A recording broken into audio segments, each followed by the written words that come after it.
आप अच्छे से तैयारी करें, जो भी आपका सिलेबस है आप अच्छे से पढ़ें, और आप बिल्कुल जब आप निकलोगे यहाँ से तो आपको लगेगा कि आप कहीं ना कहीं एक डायमंड बन जाओगे आप, और आपका सिलेक्शन भी होगा डेफिनेटली, और जिनका नहीं होगा वो बहुत अच्छी जगह सर्व करेंगे। तो पॉजिटिव एटीट्यूड रख के तैयारी करें और डेफिनेटली आपको अपनी मंजिल मिलेगी, आपको अपना मकसद आपका पूरा होगा।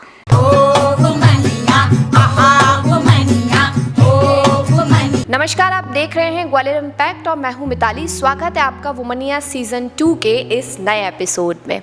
आज वुमनिया के इस नए एपिसोड में हम जिन महिला से हम मिलने वाले हैं, ये अपने आप में ही एक बेमिसाल महिला कही जाती है, और इसके साथ ही ये उन लोगों के लिए एक अच्छी खासी इंस्पिरेशन है जो अपने जीवन में किन्हीं ना किन्हीं परेशानियों के चलते अपने लक्ष्य को छोड़ देते हैं। और इनका नाम है मिस मिनी अग्रवाल, जो कि ग्वालियर नगर निगम में असिस्टेंट कमिश्नर के पद पर पोस्टेड है। तो आज वुमनिया सीज़न 2 के इस नए एपिसोड में हम मिलने वाले हैं मिनी अग्रवाल मैम से।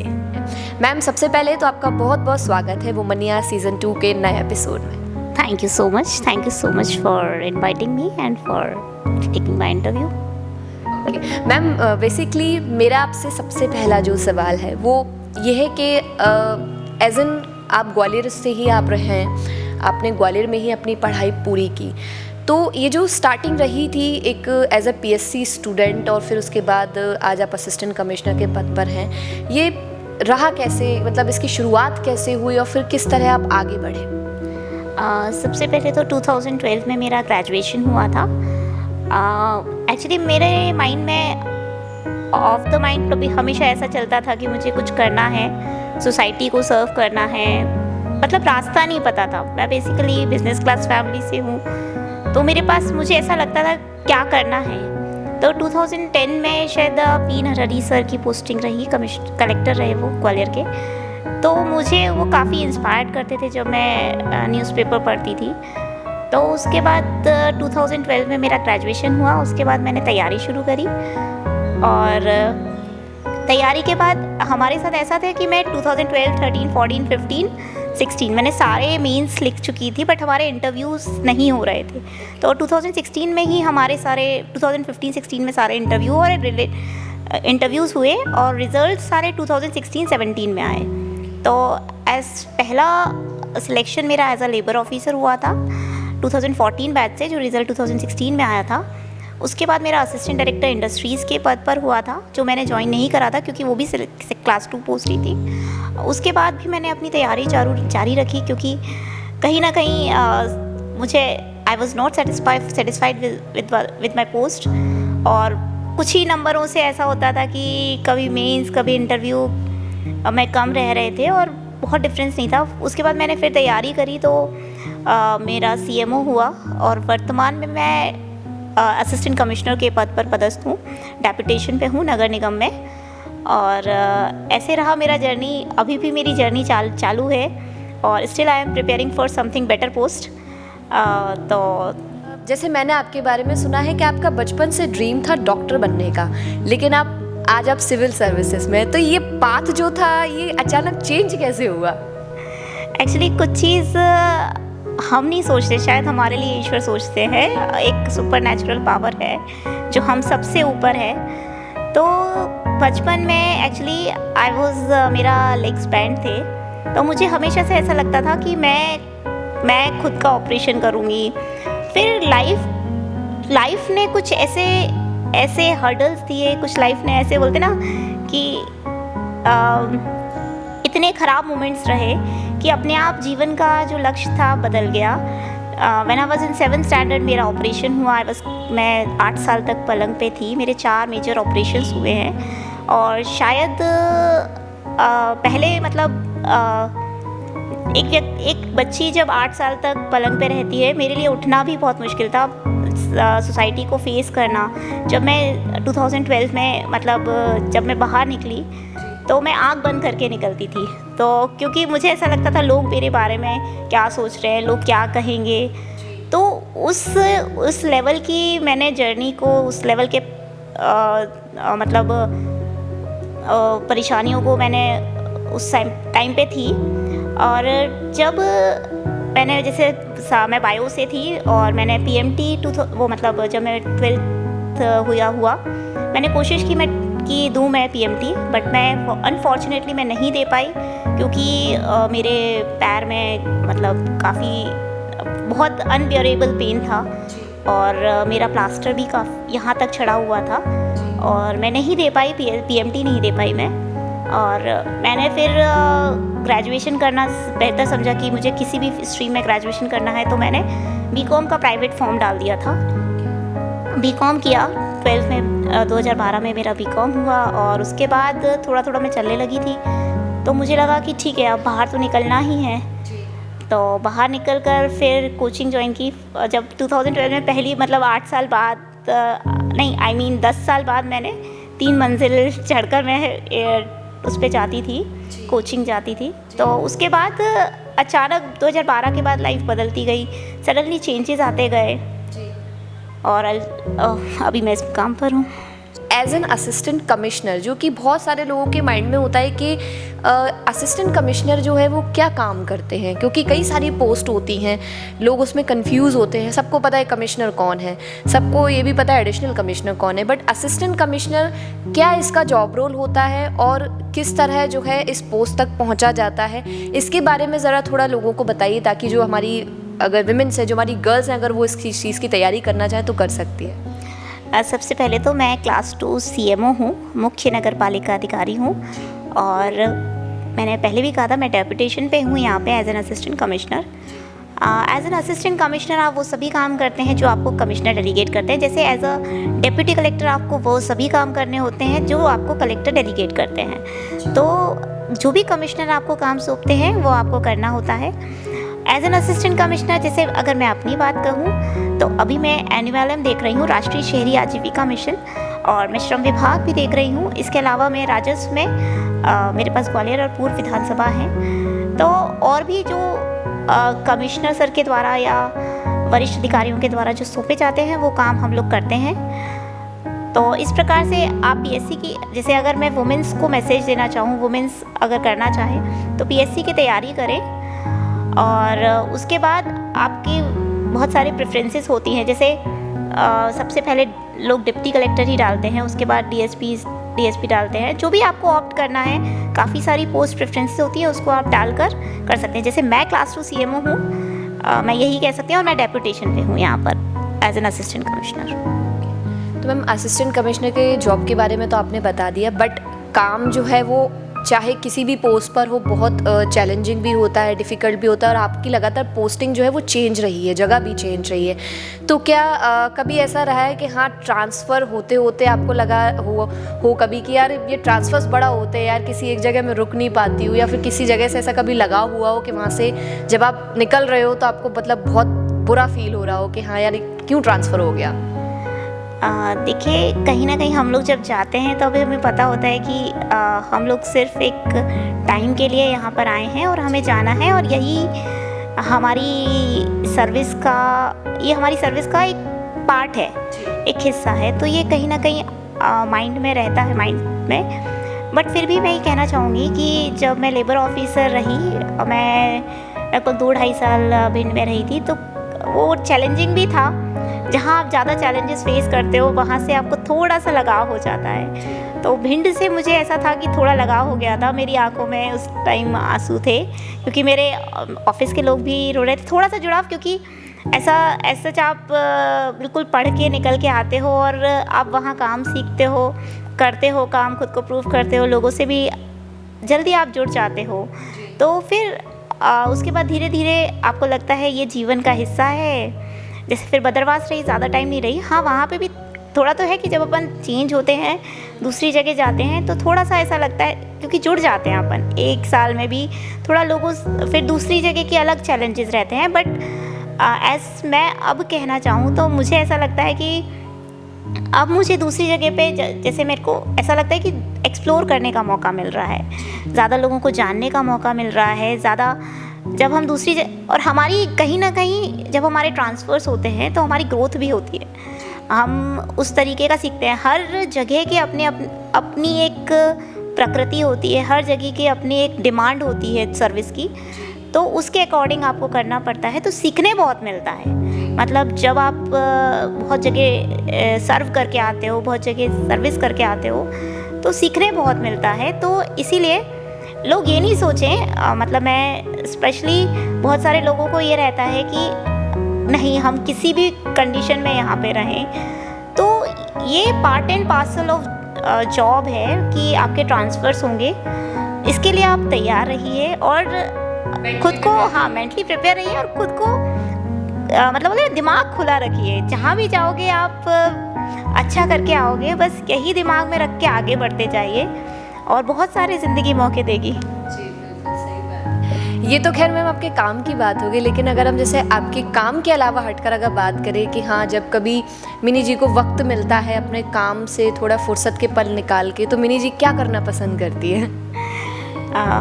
एज इन मैं बहुत सारी चीज़ें करती हूँ। मैं हमेशा कहती हूँ कि ये हाँ, मतलब जैसे हम जॉब में हैं, ये हमारा रिस्पॉन्सिबिलिटी है, हमारा दायित्व है। इसके आगे भी हमारी एक दुनिया है, इसके पीछे भी हम बहुत कुछ हैं। तो मुझे लगता है कि वो चीज़ों को बनाए रखने के लिए, जैसे मैं ड्राइंग करती हूँ, स्केचिंग, मैं एज इन जॉब में नहीं आई थी तो मैं बहुत बड़ी बड़ी सीनरीज भी मैंने बनाई हुई हैं।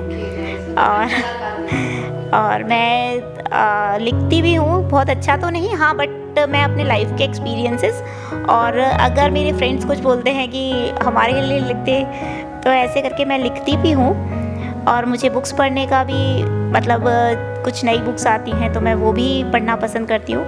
बेसिकली मुझे खुश रहना पसंद है। और मैं मतलब जैसे फ्रेंड्स मेरे काफ़ी है, तो मैं पार्टीज़ भी काफ़ी करती हूँ। तो मुझे ऐसा लगता है कि हर व्यक्ति को ऐसा काम करो कि अपने चेहरे की खुशी ना जाए। मतलब अपने चेहरे पे एक स्माइल, एक पॉजिटिव व्यक्ति को आप जब देखते हैं, जब उससे मिलते हैं, तो आप कहीं ना कहीं अट्रैक्ट होते हैं। तो वही, और वो चीज़ के लिए आपको ज़रूरी है कि आप कुछ ना कुछ ऐसा करते रहिए जो आपको पसंद हो, जो आपकी जॉब के इतर हो।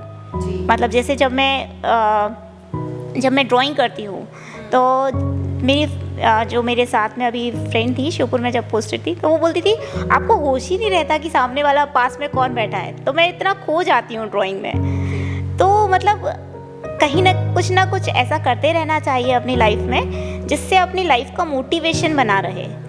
तो मैं लिखती हूँ, पेंटिंग करती हूँ, मतलब स्केचिंग करती हूँ, और पार्टीज़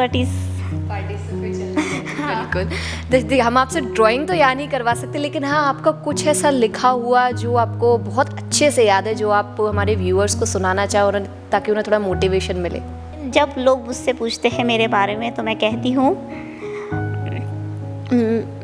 मैं सौम्य हूँ, मैं सभ्य हूँ, मैं अनन्य गुणों से परिपूर्ण हूँ। बात जब मेरे गुरूर पर आए, तो मैं दुर्गा में काली का रूप हूँ। बचपन से लेकर अभी तक आपकी लाइफ में आपकी पर्सनैलिटी के चलते कभी ऐसा कुछ रहा है जिस वजह से आपको अपने आप को सेल्फ प्रूफ करना पड़ा हो, दुनिया के सामने अपनी आइडेंटिटी को प्रूफ करना पड़ा हो? फर्स्टली मैं ये कहना चाहूँगी कि ऐसा नहीं है कि मुझे ही प्रूफ करना पड़ा हो। हर व्यक्ति को अपने लेवल का स्ट्रगल करना पड़ता है, और उसके माइंड को उतना ही अफेक्ट करता है, क्योंकि ईश्वर को हर व्यक्ति की क्षमता पता होती है। जैसे मैं अगर एग्जांपल दूँ अपनी जॉब का, जो हम डे टू डे लाइफ में काफ़ी कुछ देखते हैं और उससे हमें काफ़ी कुछ सीखने मिलता है। जैसे हमारे ऑफिस में 20 कर्मचारी होते हैं, तो 20 में से 5 कर्मचारी ऐसे होते हैं जो बहुत अच्छे होते हैं और हम उनको काम देते जाते हैं, और 10 या 5 कर्मचारी ऐसे होते हैं जो कुछ नहीं करते, उनको हम सोचते हैं यार ये अपना डे टू डे लाइफ काम कर ले, वही ठीक है। और 5 ऐसे होते हैं जो मतलब बहुत ही ऐसे होते हैं जिनसे अपन कुछ नहीं करा सकते। तो जो 5 कर्मचारी जो अच्छे होते हैं, उन्हीं को हम काम देते हैं। तो ऐसे ही मुझे लगता है कि ईश्वर का भी रूल होता है कि ईश्वर भी यही सोचता है कि जो उनके अच्छे स्टूडेंट्स हैं, जो उनके अच्छे बच्चे हैं, उनको ज़्यादा परेशानी देते हैं, उनको ज़्यादा जीवन में उनके स्ट्रगल्स आते हैं, हर्डल्स आते हैं, ताकि वो उनको ओवरकम, क्योंकि उनको भी पता होता है कि वो उसको ओवरकम कर सकते हैं। तो लाइफ में हम जो अपने डे टू डे लाइफ में देख रहे हैं, वही हम लोगों के जीवन में भी देख सकते हैं कि मतलब अगर लोगों को ऐसा लग रहा है कि मेरे लाइफ में थोड़ा अलग स्ट्रगल है या अलग हर्डल है, तो वो इसलिए है क्योंकि I am the blessed child of God, क्योंकि मुझ में वो क्षमता है कि मैं वो उसको ओवरकम करके उभर सकती हूँ, आगे बढ़ सकती हूँ, तो इसलिए है। तो वही मैंने आपको पहले भी कहा था कि खुद को ब्लेस्ड समझो, खुद को ऐसा समझो कि आप कुछ हो, मतलब ऐसा दया के पात्र ना बनाओ खुद को।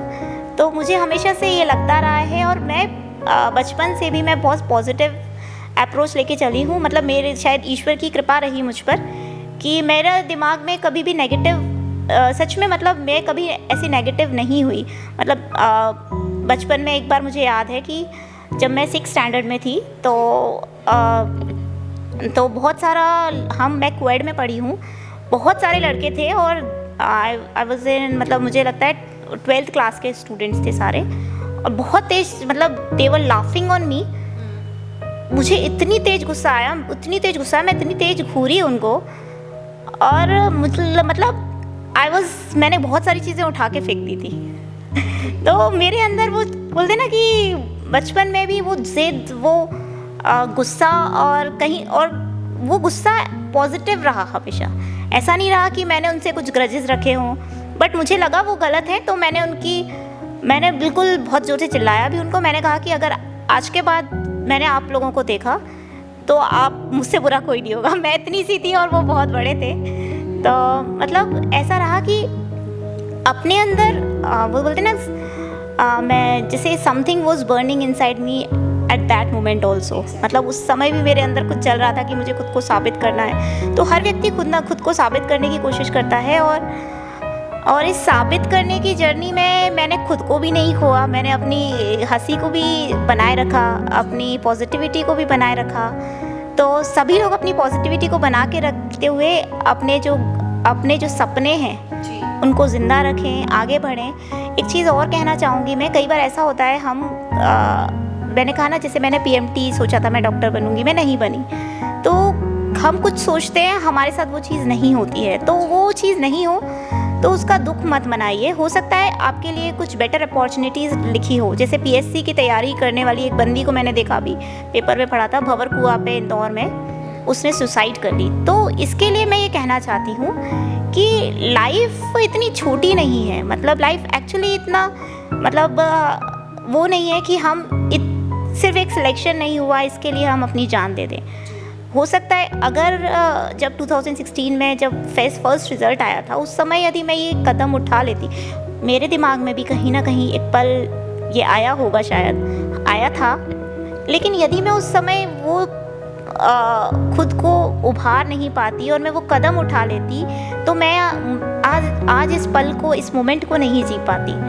तो ये जो पल है ना, एक तो आप खुद को भी मतलब इस मोमेंट तक मत पहुंचने दो, और प्लस आपके सराउंडिंग्स में यदि कोई बंदा ऐसा पहुंच रहा है, आपको ऐसा फील हो रहा है कि ऐसा कुछ हो रहा है उसके साथ, तो उसकी मदद करो। क्योंकि व्यक्ति इमोशनली इतना वीक होता है कि वो इस कदम को उठा लेता है। हम फिज़िकल एक्सरसाइज की बात करते हैं, बट मेंटल एक्सरसाइज बहुत ज़रूरी है। तो मैं एक चीज़ और कहना चाहूँगी, जो भी तैयारी कर रहे हैं स्टूडेंट्स, जो भी मतलब एक्चुअली अपने जीवन में थोड़ा सा मेडिटेशन को अपनाना चाहिए हमको।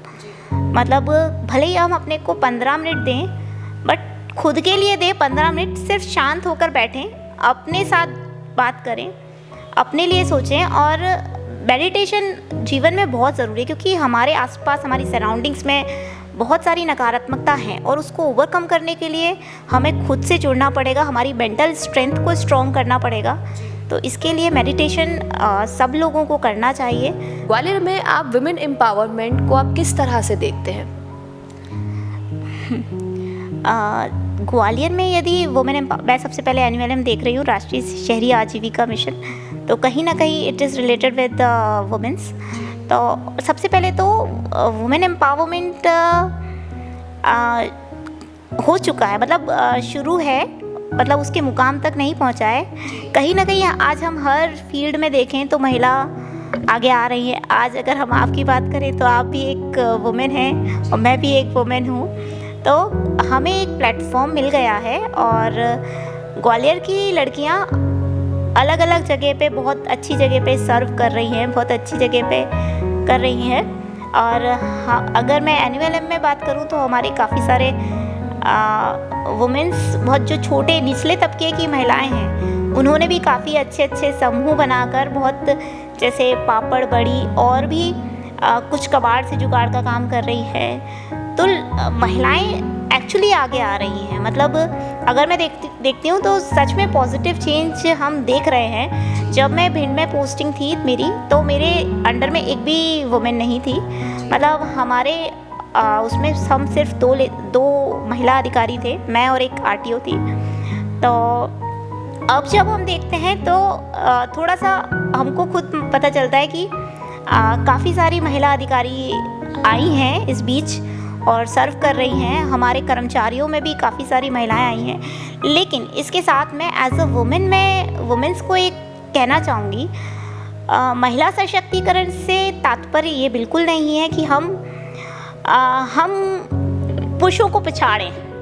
हमें आगे आना है, बट पुरुषों को नहीं पछाड़ना है।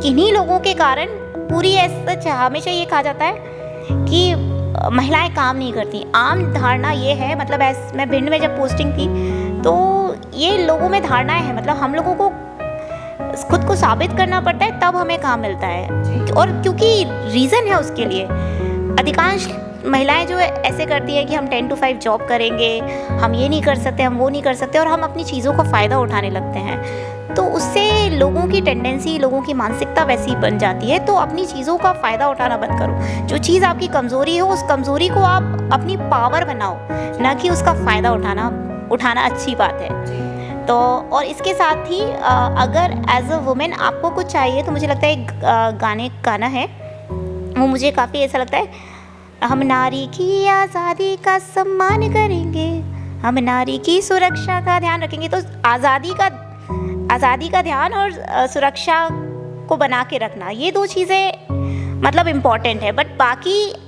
आप अगर कहो कि हम काम नहीं करेंगे तो ये जस्टिफाइड नहीं है। आपको काम करना पड़ेगा, उसी बेसिस पे आपको जज किया जाएगा, उसी बेसिस पे आपको सम्मान मिलेगा, है ना। बहुत सही बात कही है मिनी मैम ने कि अगर आप अपनी क्षमताओं को थोड़ा सा और बढ़ा के अगर आप कोशिश करना चाहें तो कर सकते हैं। और एज ए वुमेन ऐसा कुछ भी नहीं है जो हम नहीं कर सकते हैं, बिल्कुल कर सकते हैं अगर हम अपने आप में ठान लें तो। Thank you so much ma'am हमसे जुड़ने के लिए और आपकी ये जो जर्नी रही है ये हमारे साथ शेयर करने के लिए। बाकी लास्ट में जाते जाते जो बच्चे MPPSC की तैयारी कर रहे हैं, UPSC की तैयारी कर रहे हैं, उनके लिए आपकी तरफ से क्या मैसेज है? पॉजिटिव अप्रोच रखकर तैयारी जारी रखिए। और PSC की तैयारी करने वाले बंदे का ये रहता है कि उसका ओवरऑल जो डेवलपमेंट होता है वो बहुत होता है।